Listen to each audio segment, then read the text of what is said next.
Dewasa ini kita sering mendengar orang bicara tentang akal sehat. Dalam 10-15 tahun terakhir inilah kurang lebih. Jadi akal sehat itu seperti sesuatu yang dulunya tidak ada dan belakangan tiba-tiba orang bicara tentang perlunya akal sehat.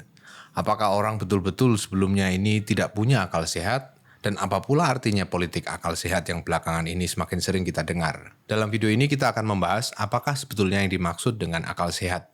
Dan apakah akal sehat pernah sakit?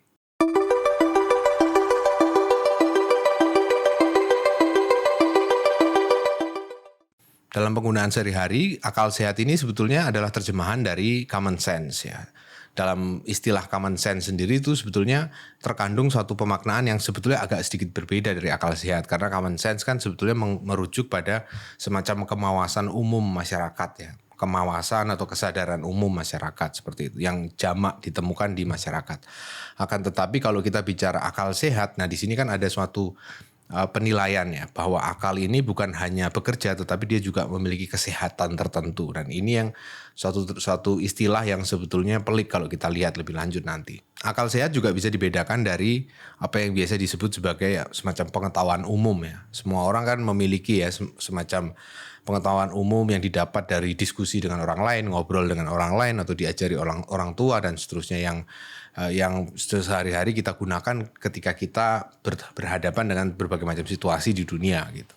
Contoh dari pengetahuan umum ini adalah misalnya matahari itu terbit di timur, tenggelam di barat. Itu kan sesuatu yang kita ketahui berdasarkan semacam wawasan umum yang kita terima gitu. Akan tetapi dalam wawasan umum seperti tadi itu, matahari terbit di timur, tenggelam di barat, itu sebetulnya juga kita peroleh lewat akal sehat juga gitu. Karena akal sehat kan sebetulnya semacam metode menalar ya. Cara kita menalar khususnya di dalam konteks penggunaannya dalam kehidupan sehari-hari gitu. Bukan penalaran yang sifatnya akademis, yang sifatnya membutuhkan keakurasian teknis yang sangat khusus ya, sangat tajam seperti itu, tapi yang sifatnya bisa kita andalkan hari demi hari gitu.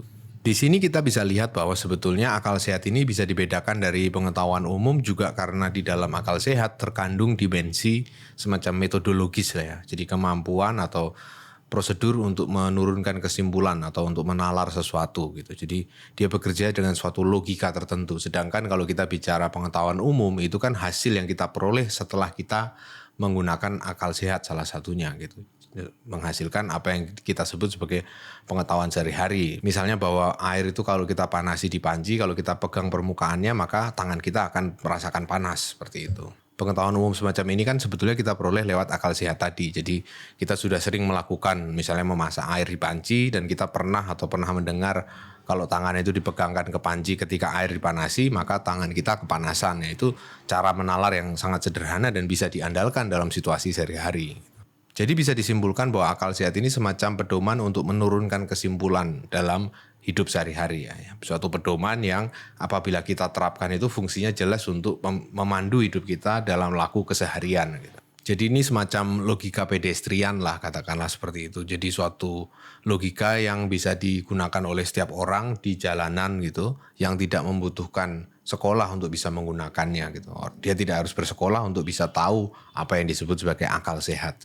Dan akal sehat ini adalah sesuatu yang kita peroleh dalam pengalaman hidup sehari-hari ya. Jadi dia bukan sesuatu yang kita miliki sejak lahir gitu ya. Lahir kita langsung punya apa yang disebut sebagai common sense itu tidak demikian. Tapi dia muncul dari hidup kita sehari-hari, dari pengalaman kita. Misalnya dalam riset psikologi itu biasa diperlihatkan ya. Sudah diperlihatkan bahwa ketika anak pada umur sekian itu bayi gitu, itu belum bisa membedakan hal yang hilang dari sudut pandang penglihatannya dan hal yang tidak ada gitu. Jadi kalau suatu objek itu bergerak keluar dari sudut pandang penglihatannya dia, maka dia belum bisa memutuskan atau menyimpulkan bahwa objek yang keluar dari sudut pandangnya itu ada tetapi hanya berada di luar sudut pandang itu. Dia akan langsung menyimpulkan bahwa objek itu hilang gitu. Maksudnya betul-betul tidak ada gitu. Padahal kan sebetulnya dia hanya berada di luar jangkauan penglihatannya. Nah ketika si anak mencapai usia tertentu maka dia akan bisa mulai menyimpulkan bahwa ternyata objek yang berada di luar sudut pandang penglihatannya itu tidak menjadi tiada begitu saja. Tetapi sebetulnya hanyalah berada di luar sudut pandangnya. Maka ketika dia menoleh atau dia mencari objek itu maka dia bisa menemukan objek yang sama gitu. Dan ini kalau kita lihat dari sudut pandang kita sekarang tentunya akan menjadi suatu common sense ya, bahwa objek itu tidak tiba-tiba hilang dan tiba-tiba ada, tetapi ada semacam kausalitas di antara objek itu. Jadi bahwa kalau kita bisa melihat objek itu berarti objek itu ada di wilayah penglihatan kita. Kalau objek itu tidak ada di wilayah penglihatan kita, belum tentu kita bisa menyimpulkan bahwa objek itu tidak ada sama sekali. Dalam konteks sejarah filsafat ada juga suatu masa pemikiran yang membasiskan keseluruhan gagasannya pada ide tentang common sense ini, tentang akal sehat ini. Itu namanya aliran yang disebut Scottish Common Sense Philosophy. Itu muncul sekitar abad ke-17-18 gitu. Dan tokohnya misalnya seperti Thomas Reid itu menulis banyak sekali uraian tentang filsafat yang basisnya adalah akal sehat. Dan ini muncul dalam konteks perdebatan yang khas dalam sejarah filsafat ya. Di dalam filsafat itu khususnya di sekitar tahun 1600-an itu berkembang aliran rasionalisme yang mempercayai segala macam bukti filosofis itu harus bisa diasalkan pada penalaran logis ya. Jadi tidak bisa diturunkan begitu saja dari keyakinan yang diterima lama atau semacam akal sehat dalam arti tertentu. Jadi tapi semuanya harus dicek secara rasional apakah memang betul bisa disanggah ataukah memang sudah tidak tergoyahkan lagi gitu. Nah, para filsuf yang menolak itu, yang disebut sebagai common sense philosopher itu, salah satunya Thomas Reid tadi, itu menganggap bahwa penalaran itu bisa dibasiskan hanya pada common sense ya. Kita tidak butuh penalaran yang sifatnya aturan-aturan formal logika yang sifatnya asing itu gitu. Semuanya harus bisa diterangkan berdasarkan akal sehat ya. Dalam konteks ini mereka biasanya itu berdebat dengan para rasionalis seperti Descartes itu mengenai keberadaan dunia eksternal ya. Jadi orang seperti Descartes kan mempertanyakan ya, atas dasar bukti rasional apa dunia di luar kita ini betul-betul ada dan bukan hanya efek dari pikiran kita itu. Kalau kita mati atau kita kesadarannya hilang gitu, maka keseluruhan dunia ini juga ikut hilang gitu. Orang seperti Descartes kan mengolah pertanyaan seperti itu ya. Sedangkan orang seperti Thomas Reid justru mempertanyakan cara Descartes mempersoalkan itu gitu. Jadi menurut Thomas Reid ya dunia ini ada ya. Dunia di luar kita, di luar pikiran kita ini ada dengan atau tanpa pikiran kita gitu. Walaupun kita tidak memikirkannya, dunia ini tetap ada. Ini common sense ya. Dan gagasan tentang common sense atau akal sehat yang dicetuskan para filsuf seperti Thomas Reid itu berkembang dalam bentuk yang semakin luas ya di kemudian hari. Misalnya dalam konteks revolusi di Amerika ya. Orang seperti Thomas Jefferson dan seterusnya itu mereka sangat terpengaruh oleh ide-ide Scottish Common Sense Philosophy itu. Jadi yang mendasarkan segala sesuatu yang dibangun dalam konteks konstitusi Amerika itu harus bisa didasarkan pada apa yang disebut sebagai akal sehat dan seterusnya. Jadi penalaran publik yang sifatnya commonsensical yang berbasis akal sehat itu harus dikedepankan gitu. Alih-alih suatu teori yang berbelit-belit tentang hakikat dunia berdasarkan penalaran rasio murni dan seterusnya itu. Jadi semua orang harus bisa mengakses prinsip-prinsip yang diturunkan dari akal sehat. Karena semua orang punya akal sehat seperti itu ya. Akan tetapi perkembangan sains dan filsafat kemudian membuktikan bahwa akal sehat itu tidak sepenuhnya bisa diandalkan ya. Bahkan dalam kasus-kasus tertentu bisa menggiring kita ke kesimpulan yang sangat keliru ya. Misalnya ini ditunjukkan oleh Galileo Galilei ya dalam suatu eksperimen yang dia lakukan di Menara Pisa ya. Akal sehat kita kan mengatakan bahwa benda yang bobotnya lebih berat itu tentunya akan jatuh lebih cepat daripada benda yang bobotnya lebih ringan gitu. Misalnya bandingkan saja misalnya satu palu dengan bulu gitu ya, bulu angsa gitu. Kalau kita jatuhkan bersamaan maka yang jatuh duluan tentunya adalah palu gitu, bukan bulu gitu. Karena benda yang lebih berat itu jatuh lebih cepat daripada benda yang lebih ringan gitu. Akan tetapi Galileo Galilei menunjukkan lewat eksperimennya di Menara Pisa itu bahwa sebetulnya kecepatan jatuhnya benda atau waktu yang dibutuhkan untuk suatu benda jatuh ke bumi itu tidak ditentukan oleh beratnya. 500 tahun setelah Galileo, eksperimen dia ini diulang dalam satu kondisi yang lebih ideal yaitu dijalankan pada suatu misi Apollo 15 di tahun 1971 di mana seorang astronot itu menjatuhkan satu palu dan sehelai bulu itu di bulan ya. Dan lewat eksperimen itu diperlihatkan bahwa keduanya jatuh pada waktu yang bersamaan.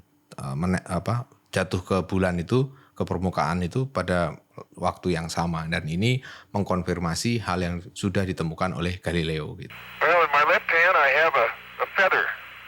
In my right hand a hammer. And I guess one of the reasons we got here today was because of a gentleman named Galileo a long time ago who made a rather significant discovery about falling objects in gravity fields.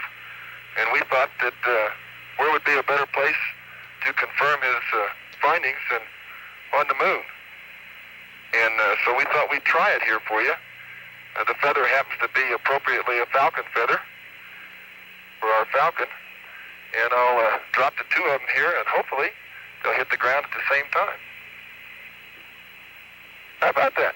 Dari sini bisa kita lihat bahwa sebetulnya common sense kita, akal sehat kita itu bisa keliru ya. Dia bisa membawa kita pada kesimpulan yang ternyata tidak berlaku dalam kenyataan gitu. Kita terbiasa berpikir dengan suatu penalaran-penalaran yang metodologinya itu kurang ketat ya. Kita memiliki metodologi dalam akal sehat itu, tapi tidak cukup ketat untuk bisa menghasilkan kesimpulan yang benar gitu. Misalnya kita bisa menyimpulkan bahwa katakanlah bola bowling ya, dengan sehelai kapas gitu. Kalau kita jatuhkan bersamaan di atas meja ini, maka yang jatuh duluan adalah bola bowling misalnya. Dan dari situ kemudian kita menyimpulkan bahwa kecepatan jatuhnya benda itu tergantung pada masanya. Nah, tapi penalaran berbasis akal sehat ini cacat karena dia tidak memperhitungkan peran dari efek-efek atmosfer ya, gesekan dengan udara dan seterusnya. Dan ini membuat kesimpulan kita bahwa kecepatan jatuhnya benda itu ditentukan oleh massa ini menjadi keliru ya, karena ternyata setelah kita buang efek-efek atmosfer itu, misalnya ketika kita lakukan itu di bulan, maka jatuhnya persis sama gitu. Jadi bukan massa benda yang menentukan kecepatan tadi gitu. Contoh lain adalah soal ketakterhinggaan dalam konteks matematika ya. Kita kan berdasarkan akal sehat membayangkan bahwa kalau kita menghitung terus dari 1 sampai seterusnya, maka kita akan sampai pada ketakterhinggaan, dan itu adalah batas mutlak dari semua bilangan kan. Ada suatu batas mutlak dari semua bilangan, dan batas itu adalah ketakterhinggaan itu gitu. Akan tetapi lewat temuan George Cantor ya di abad 19, seorang matematikawan yang jenius itu, ditemukan bahwa ternyata ketakterhinggaan itu bukan hanya satu, tapi ada banyak, dan masing-masing itu berjenjang ya. Artinya ada ketakterhinggaan yang lebih kecil daripada ketakterhinggaan yang lain gitu. Ada hierarki ketakterhinggaan yang keseluruhan hierarki itu pun sendiri tak terhingga gitu. Dan ini berlawanan dengan penalaran kita sehari-hari ya. Lewat argumen yang dikenal sebagai argumen tentang ketakterbilangan satu-satu bilangan real, non-denumerability of the reals itu, Cantor memperlihatkan bahwa jumlah dari bilangan asli itu lebih kecil daripada jumlah dari bilangan real. Walaupun kalau itu bilangan real yang berada di dalam bagian dari bilangan asli. Misalnya dari 0 ke 1 gitu. Bilangan real kan 0,0 sekian. Jadi bilangan desimal seperti itu. Yang jumlahnya itu jauh lebih banyak daripada jumlah bilangan asli dari 0 ke tak terhingga gitu. Bilangan asli kita tahu ya bilangan bulat positif maksudnya. Dari 1, 2, 3, 4, 5 dan seterusnya. Jadi jumlah bilangan asli itu kalau kita teruskan sampai tak terhingga, itu akan lebih kecil daripada jumlah bilangan real yang ada dari kontinum 0 ke 1. Ini kan suatu yang counterintuitif ya, berlawanan dengan akal sehat kita. Bagaimana mungkin sesuatu yang merupakan bagian dari suatu keseluruhan, ternyata lebih besar daripada keseluruhan itu sendiri. Itu kan aneh, paradoksal ya, menurut akal sehat kita. Tetapi menurut pembuktian matematis yang rigor ya, yang ketat, yang logis sepenuhnya itu, ternyata terbukti demikian, justru sebaliknya. Berkebalikan dari apa yang kita nalar dengan akal sehat kita gitu. Dengan begitu kelihatan bahwa akal sehat itu tidak bisa kita gunakan untuk penalaran, untuk penarikan kesimpulan yang sifatnya spesifik ya, yang mensyaratkan spesialisasi ya. Misalnya dalam konteks ilmu fisika atau ilmu matematika gitu. Akal sehat itu akan hanya berguna untuk penalaran yang sifatnya sehari-hari, yang sifatnya umum ya. Tapi ketika menjadi spesifik, menjadi sangat-sangat dibutuhkan kepakaran di sana, dibutuhkan keketatan metodologis, maka akal sehat itu tidak bisa mengikuti gitu. Dia harus dilepaskan gitu. Kita harus melepaskan diri dari akal sehat supaya bisa mencapai kebenaran gitu. Selain itu kita juga harus melihat akal sehat ini sebagai semacam gejala kultural ya.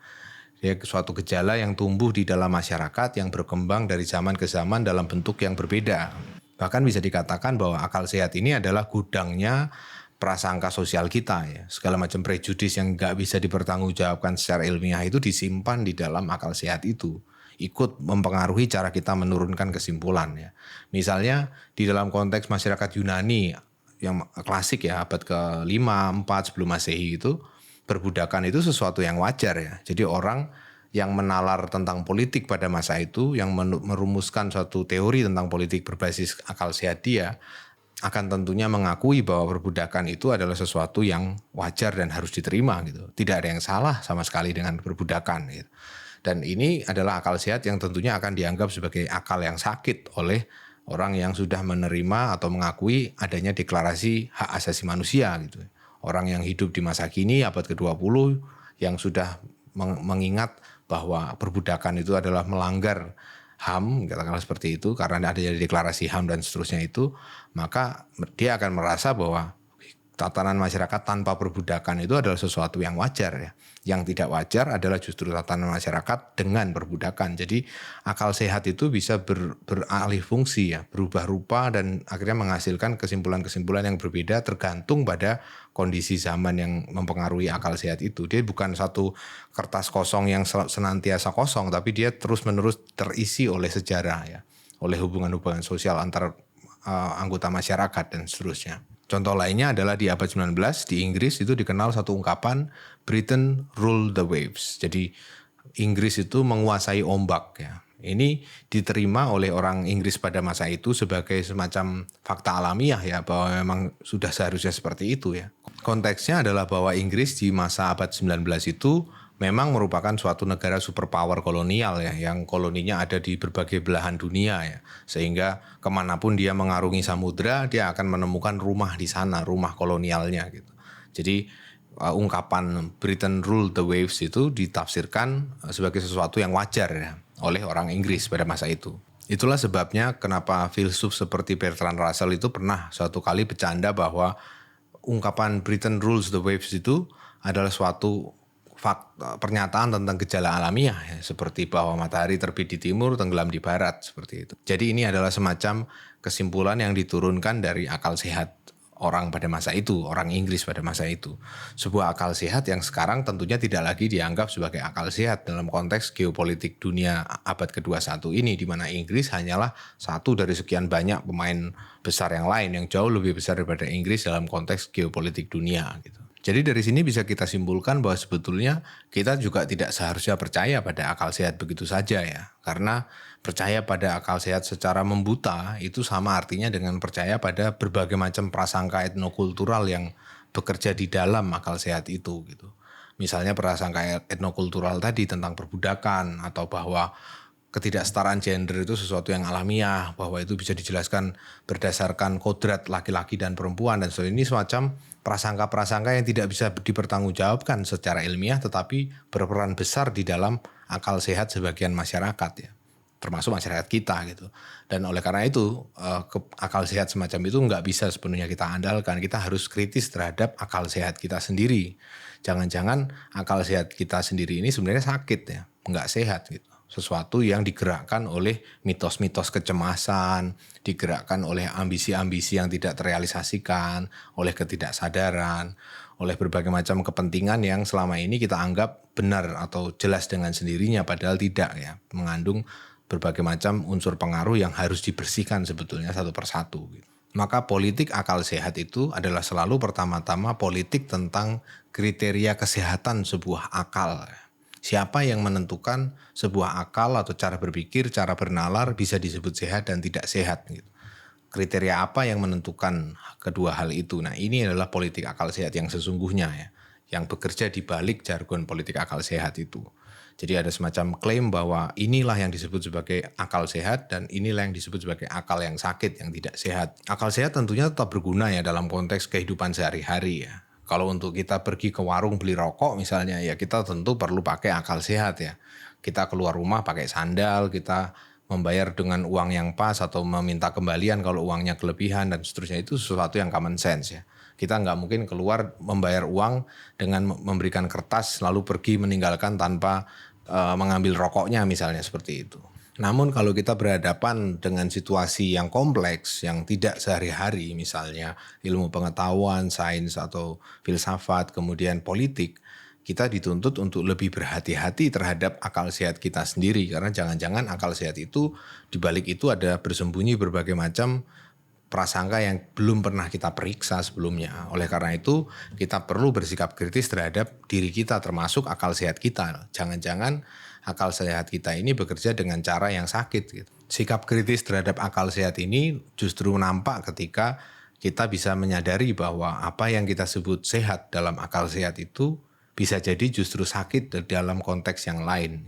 Bahwa apa yang kita sebut akal sehat itu dalam konteks yang berbeda bisa diartikan sebagai akal yang sakit gitu.